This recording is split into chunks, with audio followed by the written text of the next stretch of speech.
Rápidamente vamos a comparar las curvas de función cardíaca cuando movemos o modificamos la resistencia periférica total. Entonces, ya en el video anterior vimos los cambios que se dan en el gasto cardíaco cuando cambiamos la resistencia periférica total. Entonces, dijimos en el video anterior, si tenemos una disminución de la resistencia periférica total, vamos a tener un aumento del gasto cardíaco porque aumenta el retorno venoso. Ejemplos que disminuyen la resistencia periférica total. Este es, por ejemplo, que el paciente esté haciendo ejercicio porque tenemos vasodilatación de las arterias o porque tengamos una fístula o digamos un shunt arteriovenoso. Y ahorita vemos esto del cambio de la pendiente comparada con la curva normal. Si tenemos un aumento en la resistencia periférica total, disminuye el retorno venoso, o sea, disminuye el gasto cardíaco. Esto lo vimos en el video anterior. Ejemplos es cuando damos vasopresores. Entonces, ahora sí vamos con lo de la pendiente. Ponemos la curva normal. Aquí está, en el eje de las X tenemos presión de la aurícula derecha.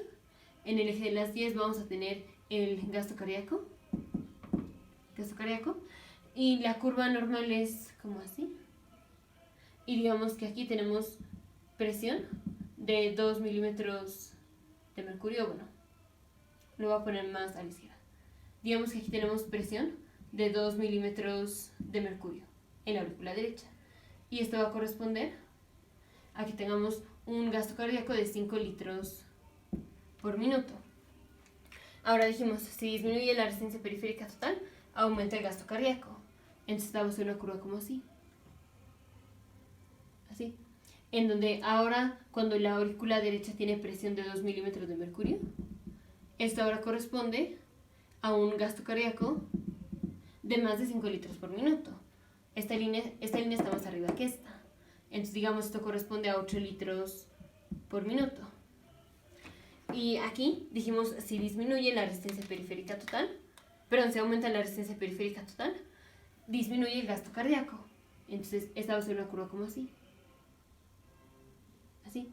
En donde ahora a presión de la aurícula derecha de 2 milímetros de mercurio, esto corresponde, digamos, a un gasto cardíaco de 3 litros por minuto. Entonces, ya en videos anteriores vimos cómo comparar las curvas que tienen pendiente positiva. Las curvas que tienen pendiente positiva son curvas que apuntan hacia la derecha. Entonces, estas curvas están apuntando hacia la derecha. Y mientras más parada o digamos mientras más vertical está la curva, es que tiene más pendiente. Y en videos anteriores vimos cómo calcular la pendiente de las curvas. Entonces, por ejemplo, la curva verde es más vertical que la curva roja. La curva verde está más parada. Entonces, ¿cuál tiene más pendiente?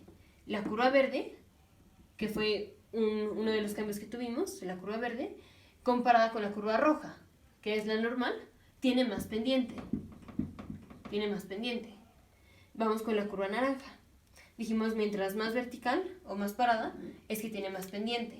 Entonces, ¿quién está más parada? ¿La roja o la naranja? Esta es la roja y la naranja está más acostada, más aplanada. Entonces, ¿quién tiene más pendiente? La roja. Entonces, ¿cómo está la pendiente de la nueva curva comparada con la normal? Disminuida. La pendiente de la nueva curva, que se dio por el aumento de la resistencia periférica total, disminuye. Entonces decimos, si nada más tenemos así las curvas de función cardíaca que cambian cuando modificamos la resistencia periférica total, si tenemos que la pendiente de la nueva curva está aumentada, esto fue por una disminución de la resistencia periférica total, si es que este fue el cambio, la resistencia periférica total. Si tenemos que la pendiente de la curva nueva comparada con la original está disminuida, esto quiere decir que tuvimos un aumento de la resistencia periférica total.